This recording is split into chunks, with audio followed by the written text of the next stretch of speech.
Hi, folks. Darla DeRuiter here. Thanks so much for being here. Welcome to Environment Plus. Each one of you brings a different perspective, and there's lots of knowledge and personal experience.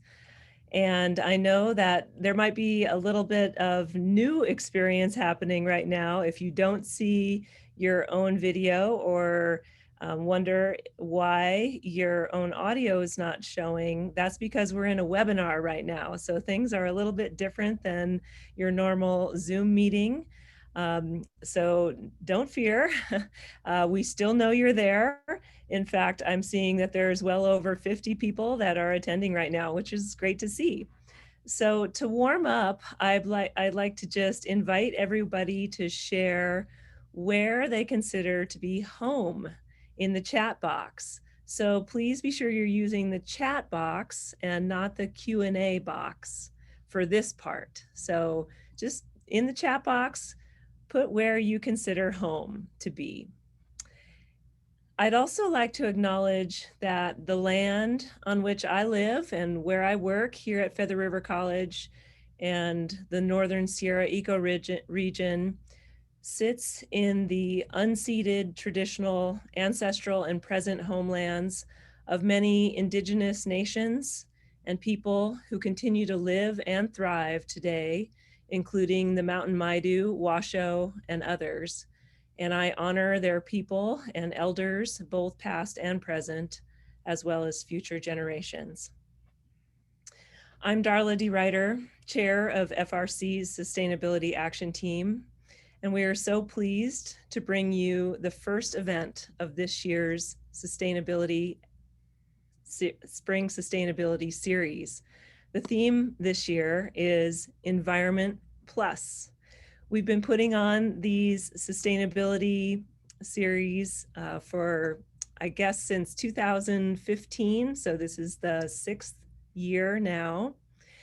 Tonight, with Will Lombardi hosting and Joan Parkin as our speaker, the topic is Environment Plus Justice.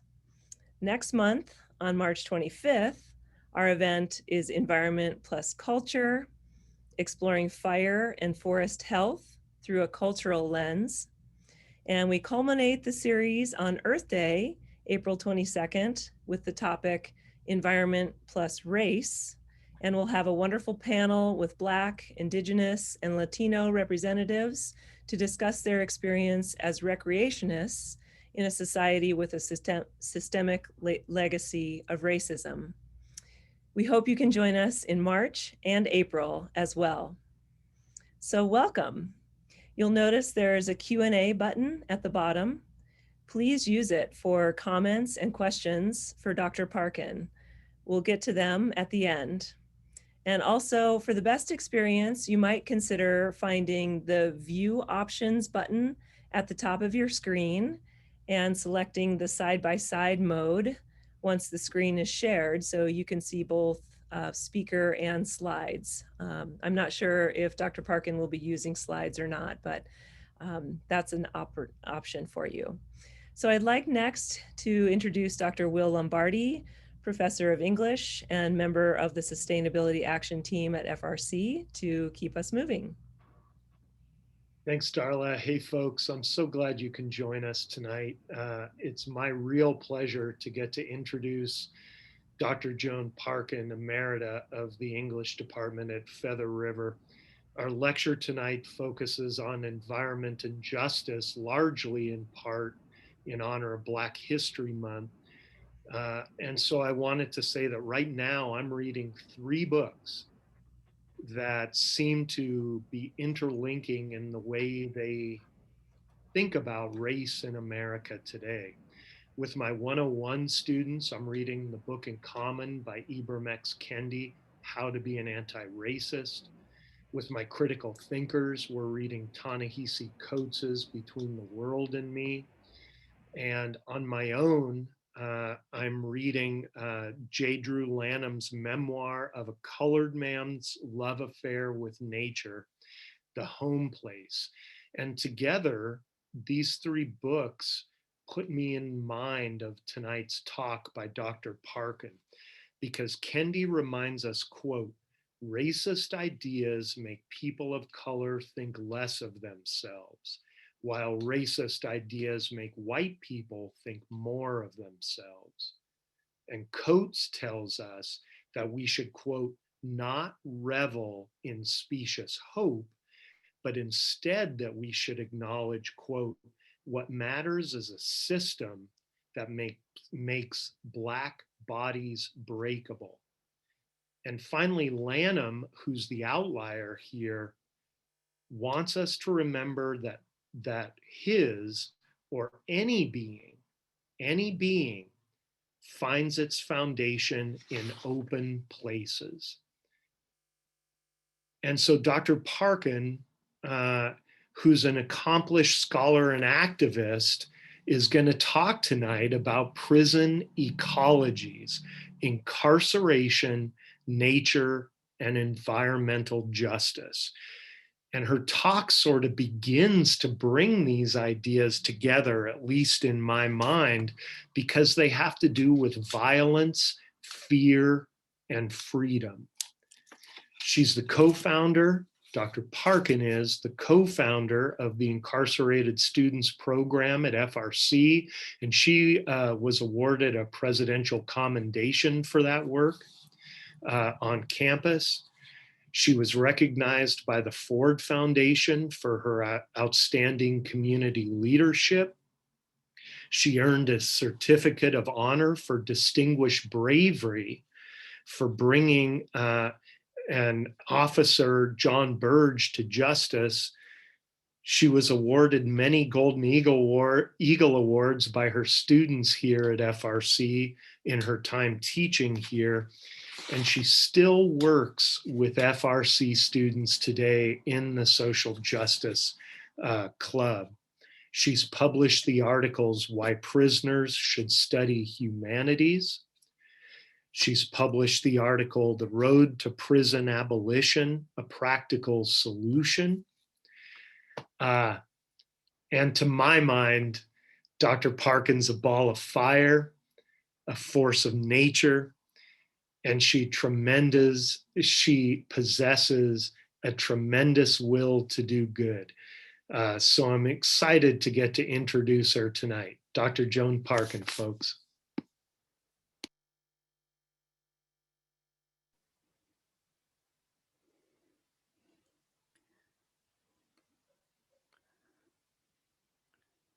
Okay, here we go. You can see me, right? No, Am you I need in there? to start your video, Joan. Oh, you can't see me. Okay, hang on. Where'd it go? Start video.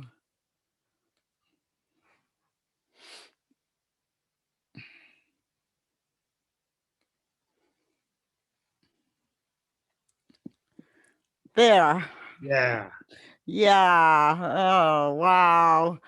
Oh, be still my heart.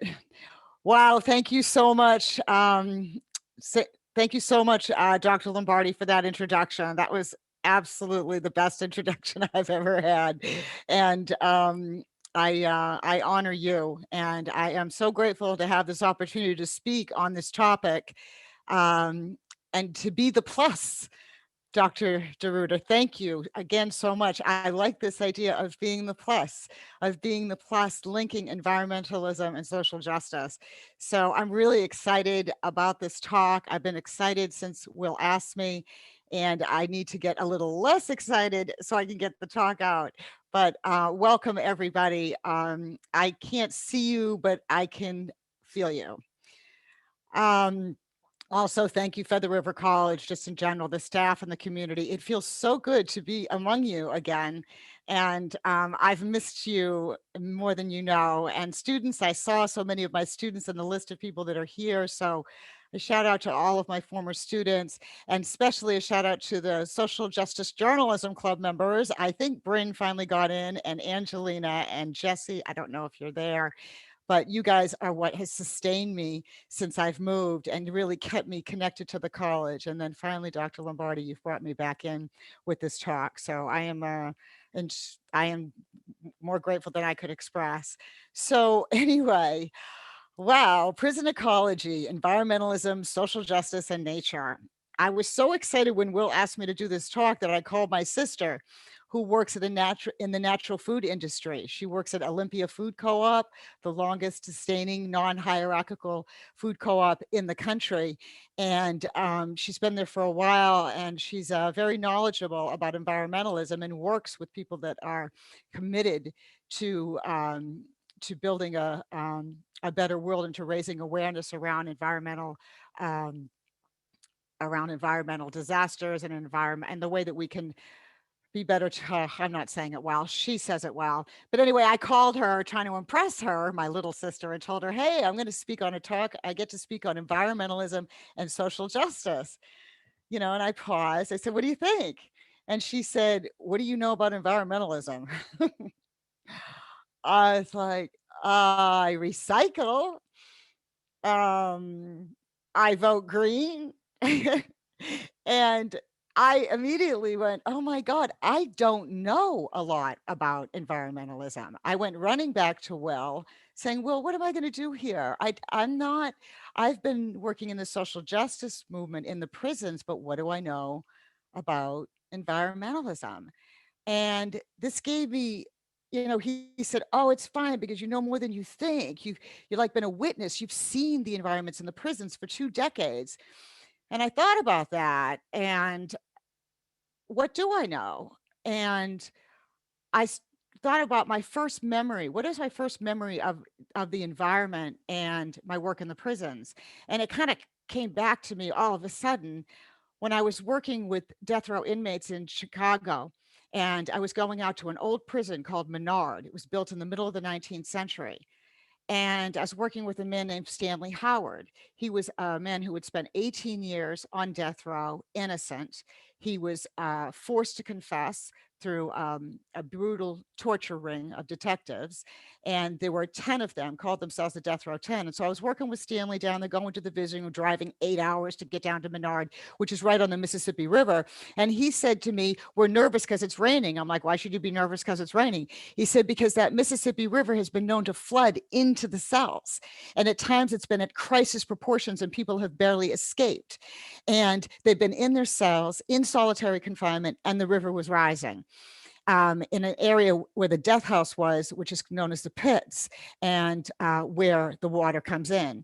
I never got that out of my mind. And yet, at the time, when Will asked me, I started thinking about it, but actually at the time, I quickly put it out of my mind because I was working around wrongful conviction cases, getting innocent people out of jail, innocent people off death row in Illinois as part of the campaign to end the death penalty. And here we were all part of the Incarcerated Student Program. And our main focus was getting into those classrooms, getting the coursework to the students and getting them, helping them receive their college degrees. So basically, I was a hardcore activist around prison reform and academic, and environmentalism was not on my radar. And then the more I started thinking about this talk, it started to hit me. It's all the same thing. The more I used an environmentalist lens, the more I saw all the intersections of social justice and environmental work. Moreover, the environmental lens raises philosophical questions.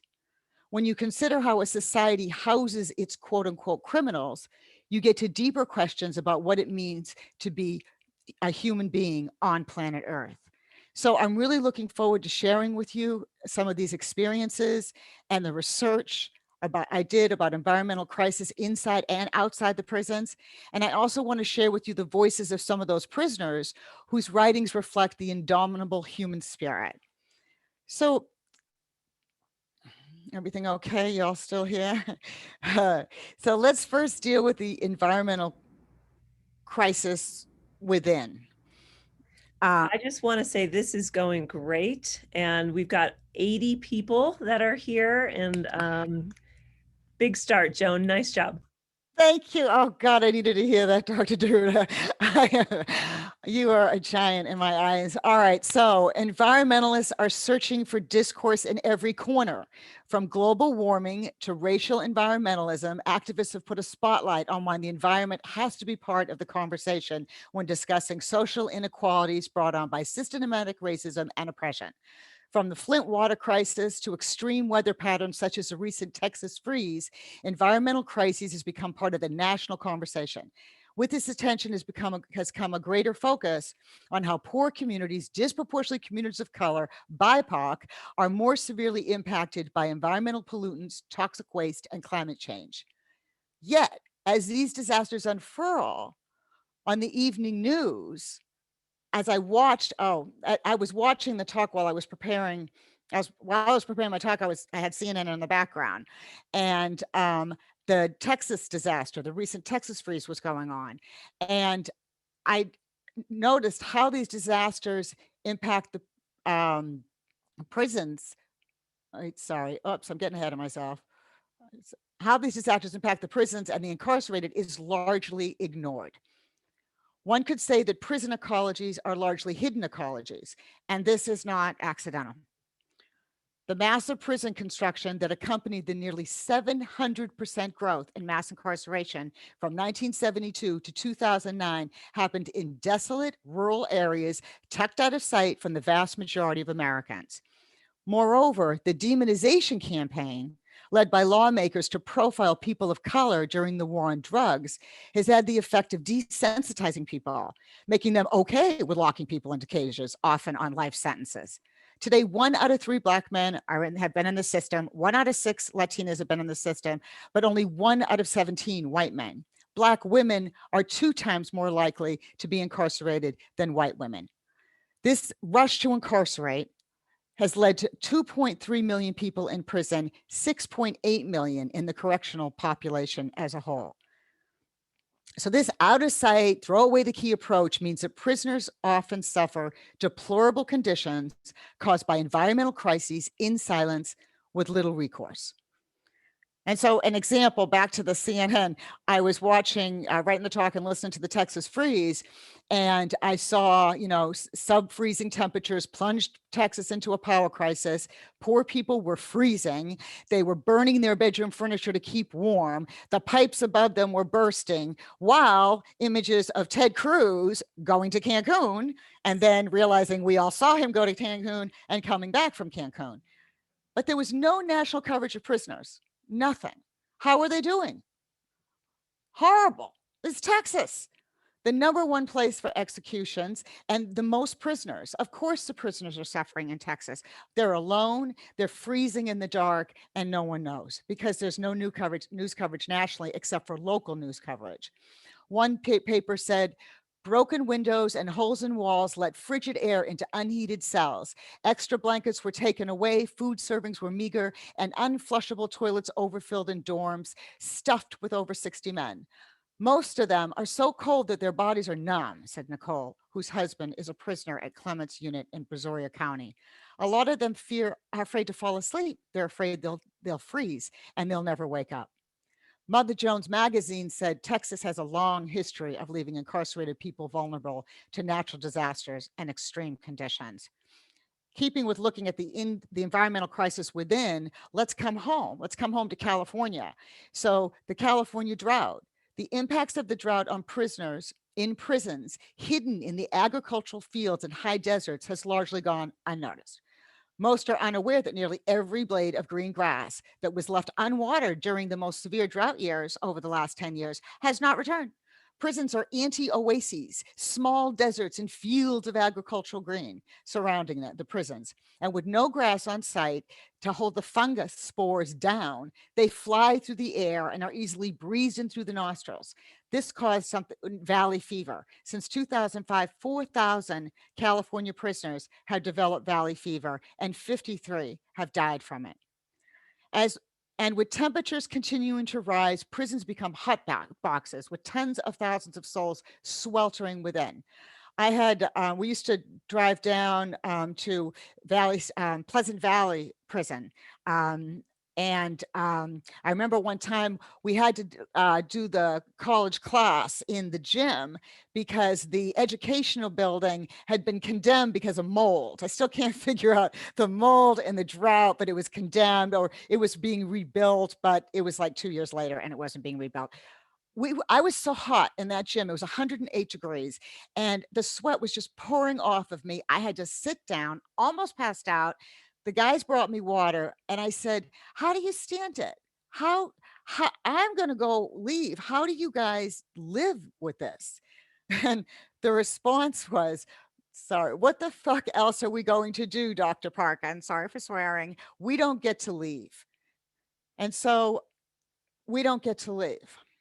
Um, Food and water shortages are also a growing environmental disaster within the prisons. Prisons are food deserts within a land of plenty. They have banal, bland, often inedible foods and have to rely on what's known as the commissary, which is like the local 7-Eleven, filled with junk food, but to supplement a diet that is poor in nutrition.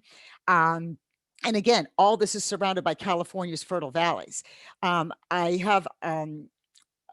was just on the issue of food. I was talking to a prisoner I know in Illinois, another guy who's wrongfully convicted, but he's been locked down since he was 18, still fighting for his case. And I asked him about the food in Illinois. And he said to me, he said, they gave us soy and chicken byproducts for 16 years. The governor, I guess, Blagojevich, had this idea that somehow soy and chicken would be good for them. Chicken byproducts like feet, beaks, you can imagine, and of course, not cage free. The water. I asked him about the water. He said they had it tested. They forced it after a long time. They finally got it tested. It had animal feces and calcium buildup. You had to heat it. You couldn't boil it because they can't get it hot enough. But the state said it was within the legal limits. Who's to check, right? Carletha Sterling, many of you may know, she spent 34 years in the largest female correctional center in the world, where we go, where the Incarcerated Student Program goes and has a vibrant program there, that they couldn't drink the water because there were bird droppings in the water tank. They pulled out 100 pounds of bird droppings. So let's go somewhere else to look at the environmental crisis within healthcare. Right? I asked David on the question of the poor food and water. I said, well, people must be getting really sick, right? And he said, people are getting sick here all the time. But then, quote, this is directly from him this week. He gave me this quote: the healthcare system, David Harris is, he's the one who I said was wrongfully convicted after 20 years. The healthcare system is so bad, almost impossible to determine where illnesses are coming from. We go years without seeing a doctor, without consistent and constant complaining.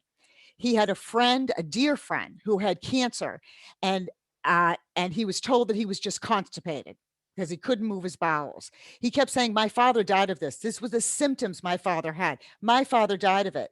They wouldn't test. Finally, after a year, he got the test, stage 4 cancer. He died within a couple of months. People are dying all the time here. End quote. The COVID outbreak is just another human rights disaster unfurling. Crowded prisons Overcrowding makes the prisons virtual petri dishes for any kind of virus to spread. A preventable environmental disaster, but close quarters, a lack of mask wearing by correctional officers outside of the prisons, stupid transfers where they take people with COVID and bring them into the middle of the prison setting to get them out of one prison, has led to huge outbreaks. San Quentin has had to release half of its population or send them other places because it got so bad and they got condemned. The warden almost got fired. Now let's look at mental health. Mental health, the COVID crisis has produced mental health issues with the population outside, but inside it's even worse. Did you know that for 1 year since March, every prisoner in the United States is on lockdown? They don't get lockdown's usually a temporary thing. A few weeks, maybe a month is a horrible time. A year lockdown, can't leave their cells, no programming, no yard, no counseling, nothing. They are stuck in their cells with the cellie all the time. They might get out for 20 minutes, maybe a little bit out. Maybe they'll get a shower once a week. Stanley Howard, the man who I told you knew in Menard. I've known him for many years. He was a leader of the Death Row 10. He formed this group of prisoners that fought against the railroaded confessions by police doctor John Birch, a tough guy, extremely tough, and tough on the inside, and well known, and a kind of a shot caller, a jailhouse lawyer. He started having panic attacks. I said, why are you having panic attacks now, Stanley? I said, you were locked down on death row for 18 years. I mean, it might sound callous, but we can talk to each other like that. I said, you locked down for so many years. Did you get used to it? And he said, it was different. He said, they didn't have the COVID threat. He said, I'm scared to death, in a fetal position. He begged to get out of his cell, begged and begged and begged. He was calling me. Stanley never complains about himself, ever. I mean, he likes to always put his best face. He doesn't like to show that he's got any kinks. So for him to be saying that was incredible. He finally, after 9 months of that, nearly losing his mind, they allowed him to go in the gym into a big dorm, because basically the walls were closing in. He kept saying that to me. The walls are closing in. I can't even imagine. So at this point, it's not about guilt or innocence. It's about torture. They were already sentenced, and now they're given this other sentence, this additional sentence of torture. Finally, women. One of the most shocking examples, if you think about the experience, how the environmental health crisis impacts women, it impacts women in different ways beyond just water and food and heat, etc. For the most horrific experience I have heard about is women that are what they have to go through in childbirth. Throughout the nation, there are often protocol that they have to be strapped down to a gurney, right, during childbirth, shackled during childbirth. There's a lot written about this. Women are experiencing their own kind of hell. Probably the most horrific example of the horribly unnatural environment you can get is the chaining of women to gurneys, as she's about to do one of the most beautiful things that women do by being able to deliver a child. So these unnatural disasters and environmental crises that are going on inside the prison are only equaled by what's going on outside the prison. In every state, mass incarceration has had a devastating impact on the environment.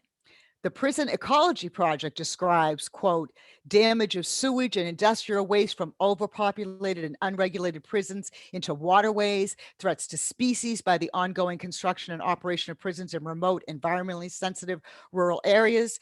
In an article by Brad Blackburn titled Prisons Are an Environmental Justice Issue, 600 federal and state prisons are located within just 3 miles of a federal Superfund site. Places that are known for their toxicity. In other words, you're not supposed to build there. You're not supposed to go there. And they put prisons on them. 600. And over 100 of those are within just 1 mile of a toxic site. In Washington State, the Northwest Detention Center is located in the Tacoma Tide Flats, which is so polluted that it's deemed unfit for residents. Rikers Island in New York, notorious Rikers Island, is built atop of a landfill, plagued by, quote, dangerous amounts of poisonous gas, damaged water pipes, and unstable foundation. So again, I like to check in with the prisoners that we know, that we work with, the guys we work with, the incarcerated men and women that we work with, and ask them, hey, what is your experience with this? So I talked to someone that the Social Justice Journalism Club knows very well, and Anna Thompson from Phi Theta Kappa, the biology professor. His name is Razor Babs, and he is the editor of the Mule Creek Post and at Mule Creek. And I asked him about this issue, and he informed me that there is an ongoing investigation about sewage spill from the prison into Mule Creek. I'm talking the Creek, not the prison, into Mule Creek. There is a Mule Creek. That's what named the prison. Upon research, I checked it out. I found an article that was updated July 2020, quote, broken lines, another spill, and no answers. 10,000 gallon spill, nothing compared to unofficial review of findings by the Ledger Dispatch, that they have found corroded pipes throughout its sewer system, causing widespread contamination to surrounding areas. Now, I can tell you, I don't know shit. I don't know anything about how you manage literal shitfields from waste of 2.3 million people living in cement closures throughout the United States. It is truly a unique situation. I have asked the guys over and over again, and women, where does the sewerage go? Does it go out in pipes? Is it a leach field? And frankly, it's kind of a blur. Nobody seems to know. People know there's activists out there working on this, but I find it interesting that they aren't even conscious of where it's going. As these, at least the guys, it's not exactly a big sample, but it's interesting. The guys that know a lot, around social justice issues that I've worked with don't know anything about these environmental hazards.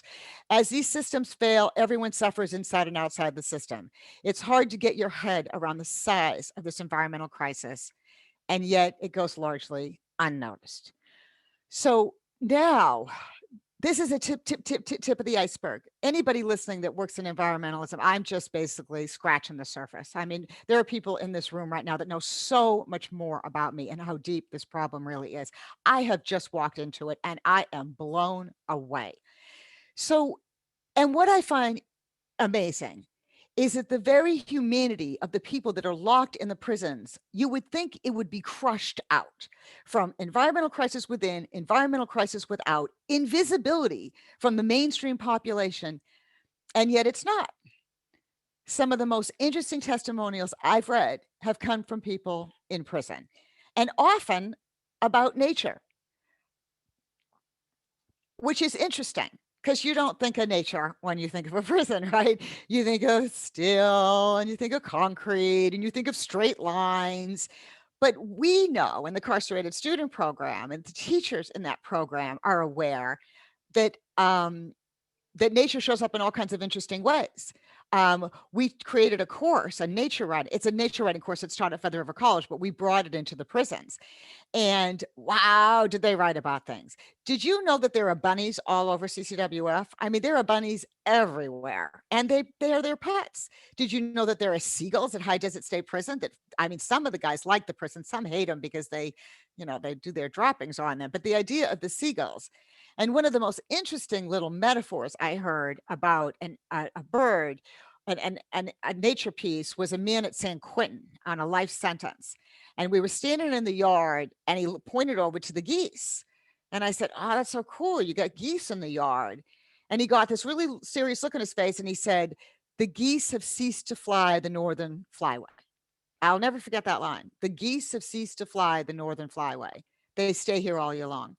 And he was making that identification to himself, to no longer have the natural life and the natural rhythms, and to be that cut off from nature. So I'd like to read to you a couple of the stories. I know there's not a ton of time, doing pretty good, but I'd like to read you a couple of these stories from some of the men that contributed to our anthology, Perspectives from the Cell Block, an anthology of prisoner writings. And these, the ones I picked out, mostly have to do with nature. The View from Solitary Confinement by Miguel Garcia. I live at the bay, but have yet to see the sea. I live surrounded by forests, but have yet to see a tree. I live surrounded by vistas, but have yet to see the view. Welcome to the life at Pelican Bay Shoe. That's a security housing unit that was shut down because of crimes against humanity, basically, keeping people locked up in isolation for 20 years. They finally fought back, had a hunger strike that had support through the state of California, and it got shut down. He wrote that before it was shut down. How Solitary Confinement Still Haunts Me, Carrie Blackinger. She writes, as soon as I walked in the room, I burst out crying. The place was shockingly white, neon white, and so small. There was no clock and no books besides a Bible. The window was too high to see out of, and it was freezing. I was completely alone. Yet I thought that maybe I might even enjoy the break from human interaction. But I quickly found out that solitary confinement felt a lot less like spending time alone and more like being buried alive in a bright white hell. When I walked out of isolation less than a week later, it felt that I'd been there at least a month. With every step I took away from the cell, I was flooded with relief. I thought the mental agony was over. In some ways, though, it was just beginning. piece by Frank Lanier, A Place Hope Goes to Die. Stepping off the prisoner transport bus, the sun was high and shining so bright that its rays beamed back off the snow as if it was its own sun, or a reflective pool temporarily blinding each prisoner as they stepped off the bus with the dark tinted windows. Under the jiggling sounds of leg irons and wrist restraints, beneath the crunch of snow underfoot and the guards belting out orders, there was an eerie quiet in the air, almost like a warning. J-Rock, a dude who sat next to me whispered. "'Cause you feel that?" I just nodded, knowing we were both thinking the same thing. Fuck, this is where what's left of any human feeling goes to die. And hope dangles in front of you like a carrot on a string. A poem and then another piece, and then we'll move forward to the conclusion. In the Morning by Brian Warner. You could feel the spirit move a group of brothers who gather in the morning. Strains of I'll Fly Away echo across the grassy field as Sunny feeds bits of bread to birds who gather to listen. They are surrounded by noisy lawnmowers and squawking radios and signs that shout no, just so no one forgets. Words are chosen carefully here. There's a heartfelt and escape coiled razor wire and sparking fences to a light somewhere beyond, where once heard, words free of guilt and shame accomplish and succeed. Because here, like everywhere, all who fall outside love's embrace must be lifted up. They are united to surrender in this one truth, all dressed in blue.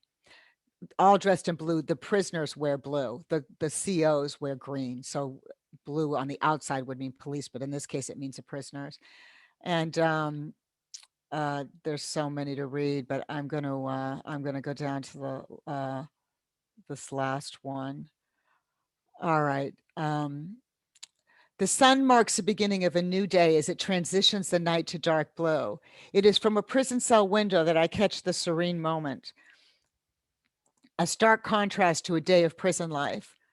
The stars that were set against a black satin backdrop of the night sky become oppressed by the powerful glow of the sun. Many people wonder why the incarcerated wake up hours before the daily prison operation begins. I do it because of this peaceful moment that I witness each and every day. It is in these moments that I feel connected to humanity and am reminded of the peace felt when the mind and heart are not inundated with life's stresses. Each morning is the same. I awake from my dreams, from my temporary escape from reality. It is in these moments of the new day in which I find solace, along with just enough light to make out the components of my cell. There are no sounds as I make my way to the sink, the cold concrete beneath my feet. I brush my teeth, wash my face. I soon make my way to the metal desk at the back of the cell and sit staring out the window, past the electric fence to the road and hills beyond, where I'm able to make out dark silhouettes of trees. This is the calmest part of my day.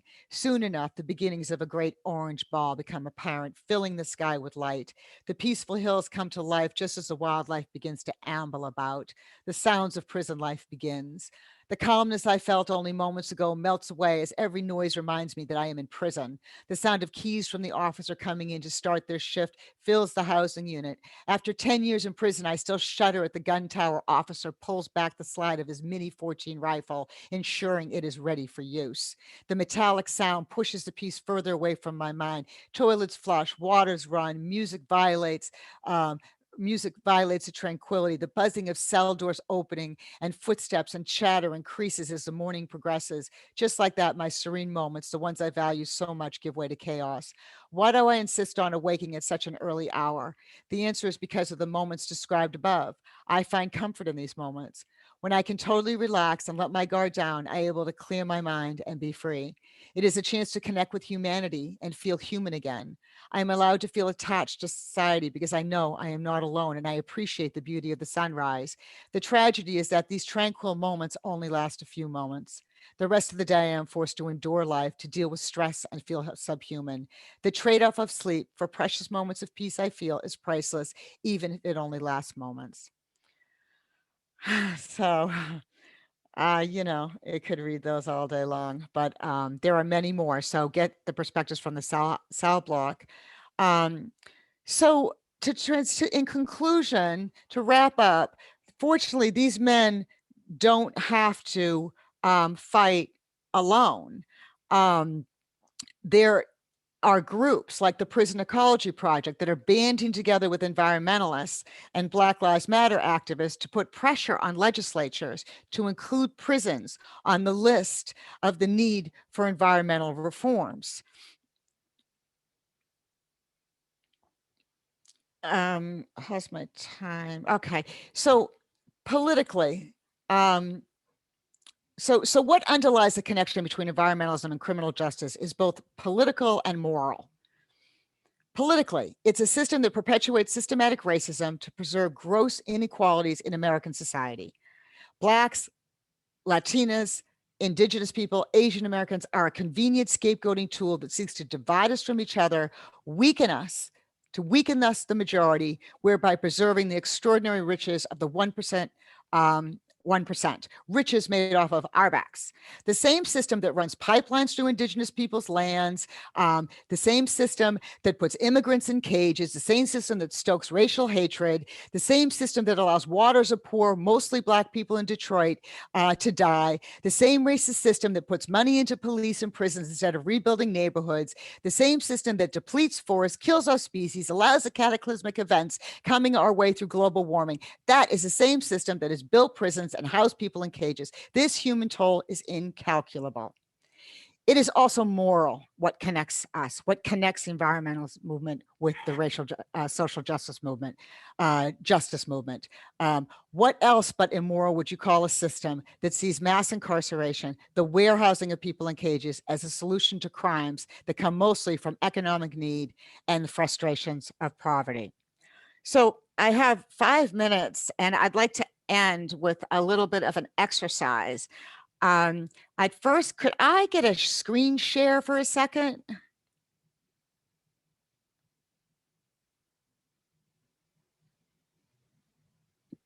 You have control of your own screen share, Joan.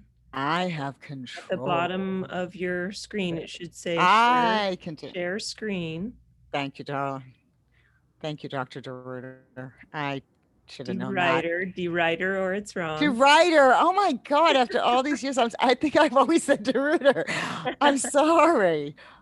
Oh, it's like when people call me Dr. Parkins and put an S on the name of it, and I hate that. All right, so here's some pictures of Menard Prison. Sorry, they're not. I'm working on an. Oh God, there they go. They disappear.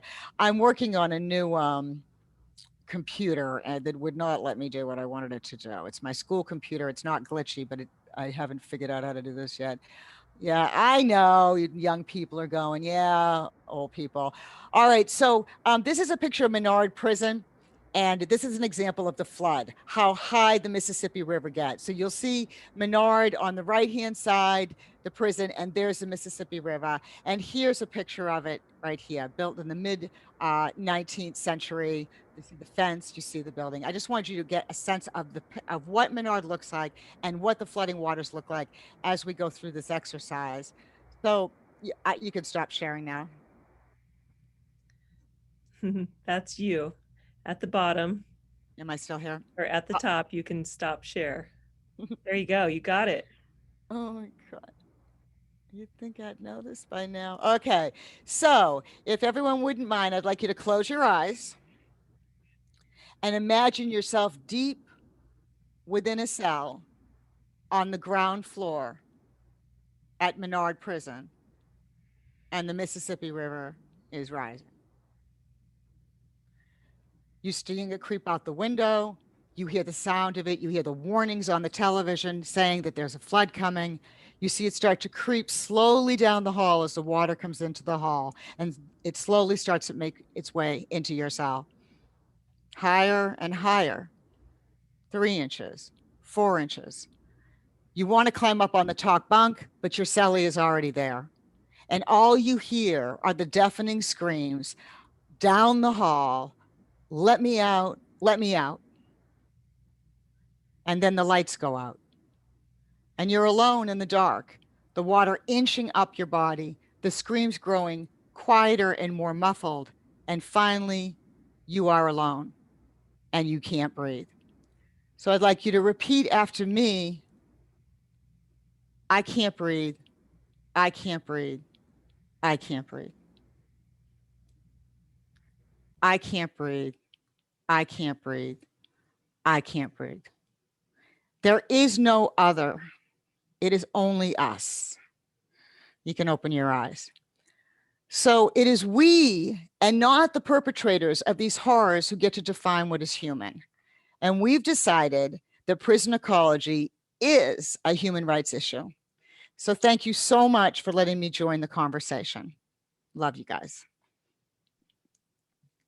Thanks so much, Joan, Dr. Parkin. That's a powerful way to end. Darla, I see that we have 3 questions from participants. Should we start there?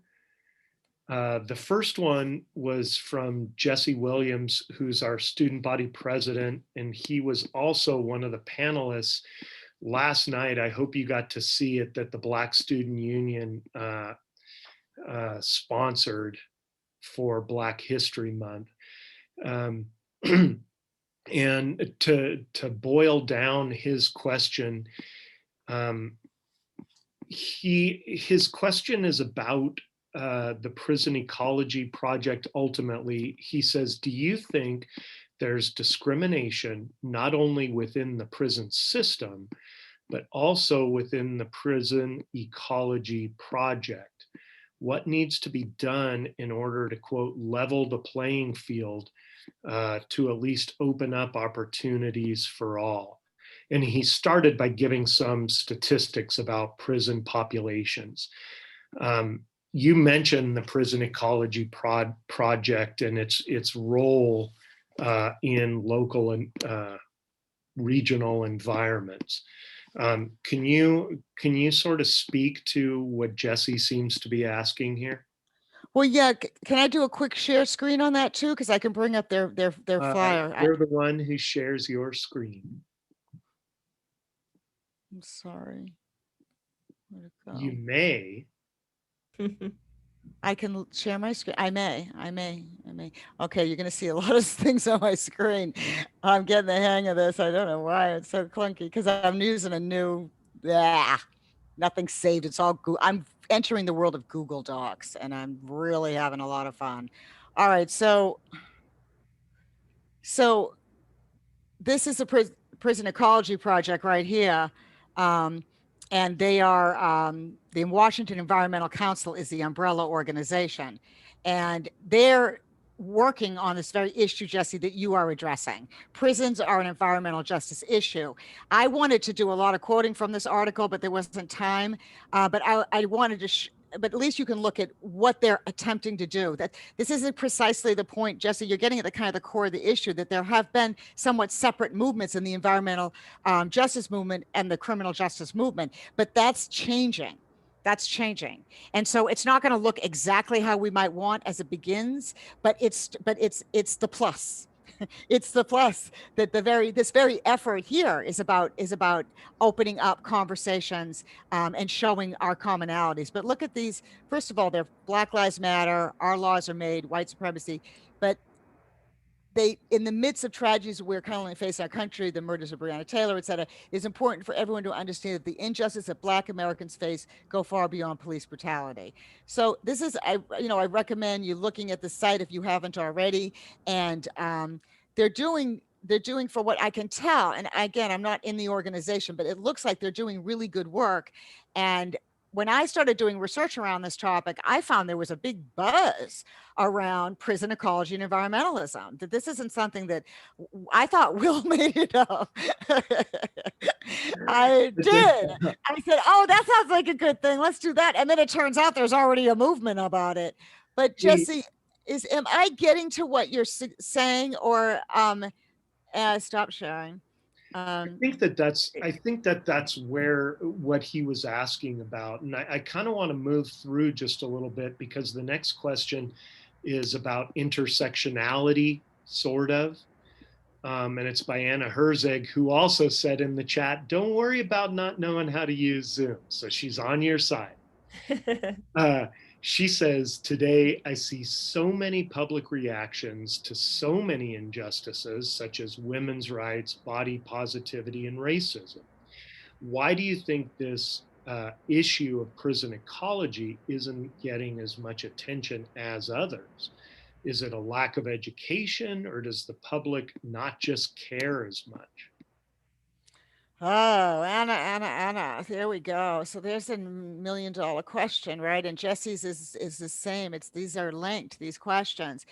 I would highly recommend a book by, which you probably maybe have read, Michelle Alexander's The New Jim Crow.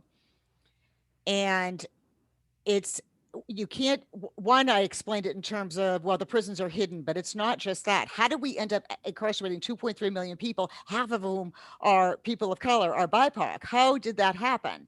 It happened because I don't believe at all that it's because people don't care, but people were sold a bill of goods. People were told that the problem in America was crime, and that if you wanted to get rid of crime, you had to start locking people up.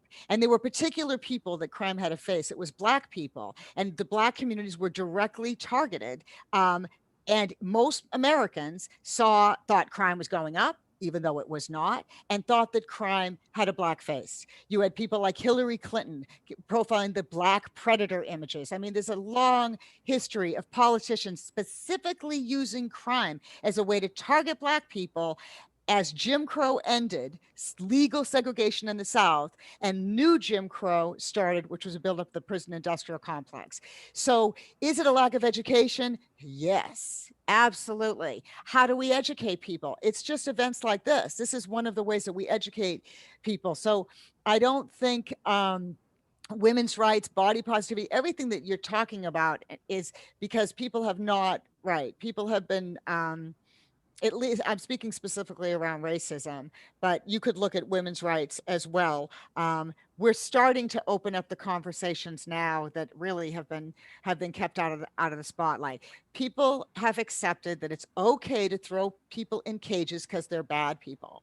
They're not good people. They're scary people. They're dangerous people. People don't realize that the majority of people doing prison are actually, many of them are in there for homicide, but they're homicide crimes of passion. They're homicides that come out of extreme poverty. Instead, they paint these images of gangbangers, and they give this, I mean, I could go on, and I don't want to go on too much about that, but I would say, yes, you're right. It is a lack of education. I do not think it's a question of the public not caring, because you see how people care. Look at Black Lives Matter. Oh my God. I mean, we had insurrections all summer. We haven't had movements that size since the 60s, since Detroit rebellion in the 60s in Watts. That's Black, white, Asian, indigenous people, men, women, transgendered, gay. We were all there, right? And we're still there, right? We got another summer coming up. Every time there's another person, a cop that's not indicted, there's another protest. So I think the times have changed, but we got a long way to go. You can't lock up yeah. I don't want to cut you off. I'm sorry. I don't mean to go on.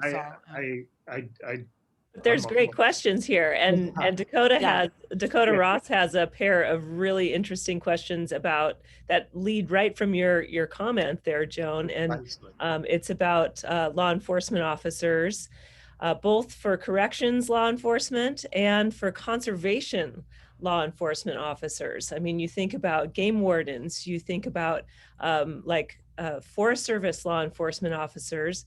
And I don't know what, how expert you might feel or not expert you might feel about addressing folks who are, helping enforce regulations and laws when it comes to natural resources and wildlife and so on. But the question is about, what about law officers? Is there a role that they need to play when it comes to battling the ecological effects of our justice systems, and are there implications for them? I mean, are they laying their careers on the line if they join in the environmental justice movement? This is a brilliant question, Dakota. I can't help thinking how this same question was posed by Kelly Connor. Are you out there? People in the Incarcerated Student Program, when we were asked, will the correctional officers help support the college program? Because if they don't, we won't be able to do it. At the time, there was miles of distance, and the correctional officers were not in favor of the college program. But as the college program became more popular in the prisons, the correctional officers have been this enormously supportive staff. Not everyone's behind it, but we all work together. We work with wardens, correctional officers, and to keep the incarcerated student program going. It would shut down right now if the COs weren't in favor of it. So this is new road. Now, I haven't done any research on this, but I know that there are correctional officers that would be open to this. These are conversations that have to happen. I can't imagine how you could battle the ecological damage without involving the correctional officers. So I don't think it can happen if they're not involved. There's a lot of change afoot in California around reform, around criminal justice reform. We have the state. There's a group of prosecutors. They're called the Progressive Prosecutors. There's 4 of them coming out of San Joaquin County, coming out of San Francisco, and coming out of LA County, which has the largest prison system in the world. And Gasco is leading the charge. He's the DA down there, the state's DA down there, and they want anybody that's got 15-year sentence or more to actually be able to go and get resentenced. They're getting rid of all gang enhancements. They have enormous plans to reform the California criminal justice system and move it away from what they call is an archaic system. They literally say the word social justice. DAs, who have traditionally been on the other side, they're the ones that build careers off of arresting everybody. So when you see things like that happen, I know that might seem tangential to your question, but it's right in there that this is a time when it's possible to bring in new things and new ideas where there was never any space for that before. So how that happens, I don't know, but yeah, it needs to happen. And I think the opportunity is right now. Absolutely.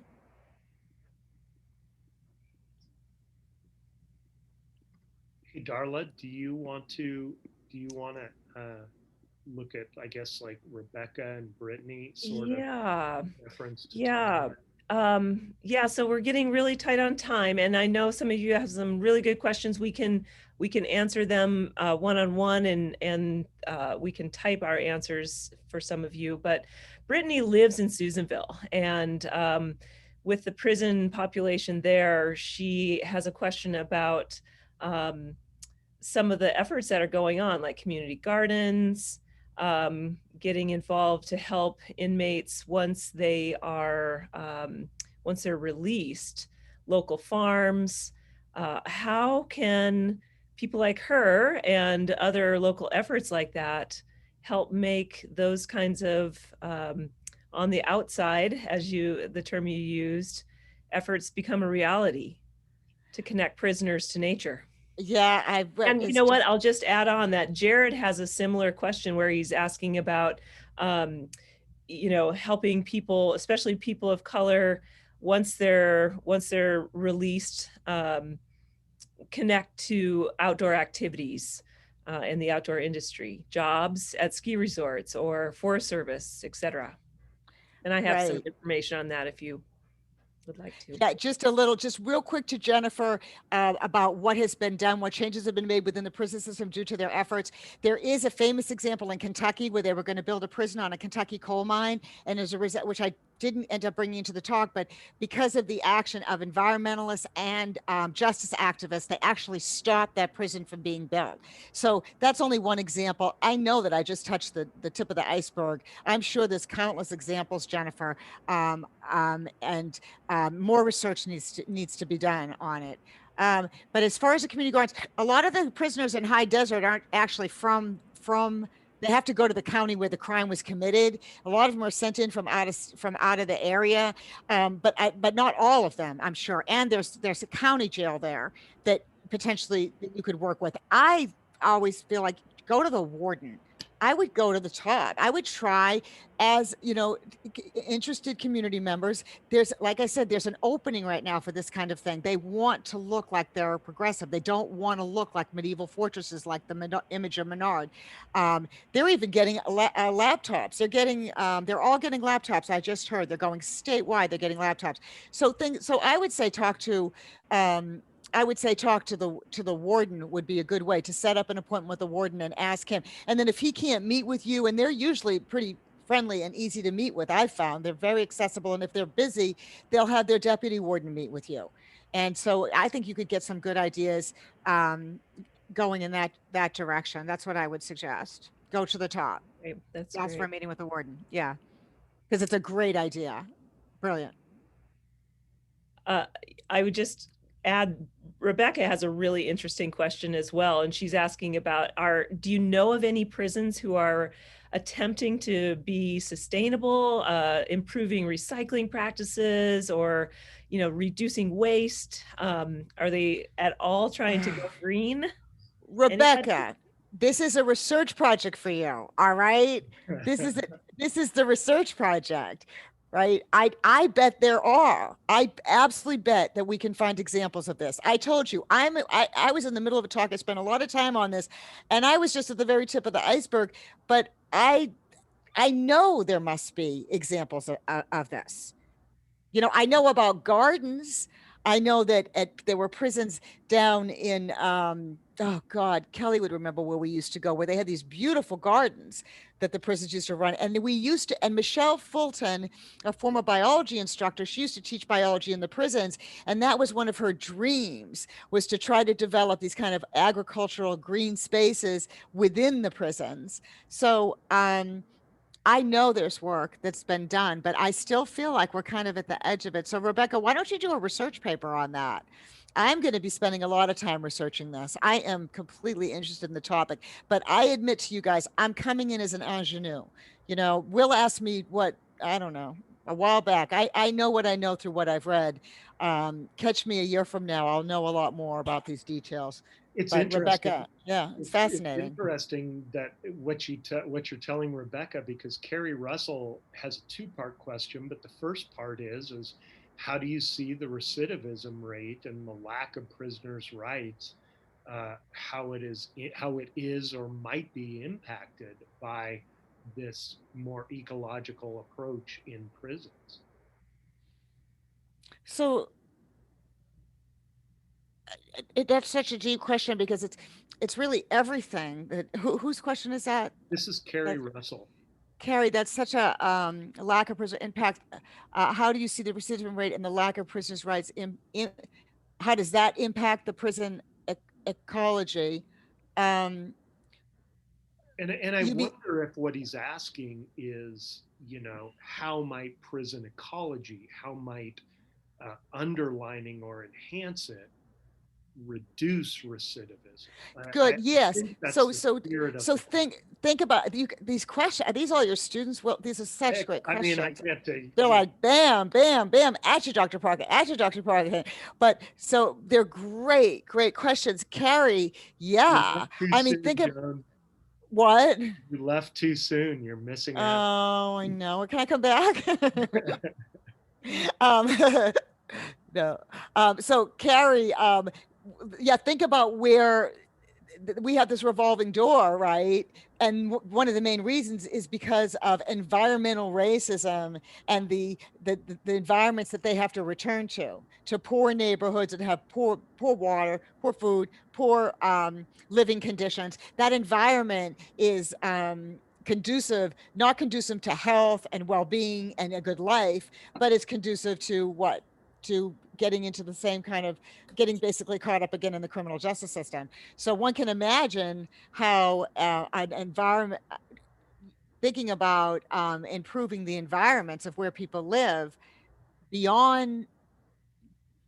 It's interesting about environmentalism because it gets you beyond I've always felt like I've been at the end of the nightstick when it's been the fight. You're looking at police brutality and accountability, and you're looking at the courts, and you're looking at the railroading of innocent people, and then you're looking at the railroading of people that may not be innocent, but are there just because they're Black or poor. There are no rich people in prison.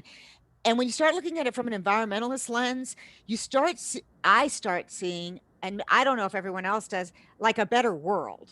Like you start imagining, wow, like we go beyond just this fight and we start to imagine what it would look like, what kind of world could we live in? And it's really beautiful. And I know I'm speaking very vague, and Dr. DeRuiter would have, a lot more concrete have to say, and my sister would have better language for this, but I start to imagine a neighborhood that's green, that has jobs within a green economy, where you have food co-ops that are all over the place, where food co-ops aren't just for rich people. Yes, that would make a difference. And how many people are getting sick and or connect the relationship between depression and food? How many prisoners, sick, depressed, have something to do, have everything to do with their, when you look at environment, it's everything. All of a sudden it's like, wow, like everything. It's not enough to just bring the books in. Somebody's just going to bring the books in and bring the college program in. But we got to look at the prisoners' situation as a whole, not just where they study in their classrooms, but where they live. We have to look at the entire environment of the prisons. And that's where we get into human rights abuses, human rights issues, which we have to tackle because they can't do it on their own from the inside. But we have an alternative that we're offering, which is what's so interesting. So what are you offering? We're offering a green world. We're offering a healthy world. We're offering a world where a world that where people can thrive, where they can thrive. So I think 100%. I think that the green ecology, turning a changing the environment of not just the prisons. We need to, you know, most people are, the prisons are the biggest waste. I mean, I don't even think we should have prisons, and that's another story, but I believe in prison abolition. I think all the money that's being used to keep people in cages should be used to improve the communities, improve healthcare, social services, education. If you took those billions and billions of dollars and put it into communities, we wouldn't have people committing the working class crimes that end up in prisons to begin with. So yeah, a redistribution of the resources into green economies, absolutely, you would kill the recidivism rate. Well, a healthy planet, a healthy society, right? I was struck by the fact that prisoners wear blue and the staff, the guards wear green, and those are the colors of the planet. There's something that's a cycle there. So I want to wrap it up. I know there's so much more that could be talked about, and there's other questions. My mother, that's my Please. mother. Where can we get this book authored by prisoners? Yeah, so give a pitch about your book, please. Right. Thanks, Mom. It was created through the work with Feather River College. It's all written by students. It's called Perspectives from the Cell Block, an anthology of prisoners' writings. I only read you a few. It's jam-packed, and you can get it on Amazon. Nice. Will, do you have any last thoughts? I really don't. I'm super excited, and I can see the excitement, and I can feel the energy around your talk, and I really appreciate it, Joan. And I really liked that you arrived at the place that social justice is environmental justice, and environmental justice is social justice. And your line, which is prison ecologies are hidden ecologies, because that taps into ideas of hidden histories and all these sorts of problems of marginalization that we come up against. So this is fruitful work, and I'm excited for more. But thank you. And thanks to everybody who's joined us. Indeed. Yeah, that idea of morality and the political spectrum, the underpinnings for both environment and the political and the prisoner system that we need to be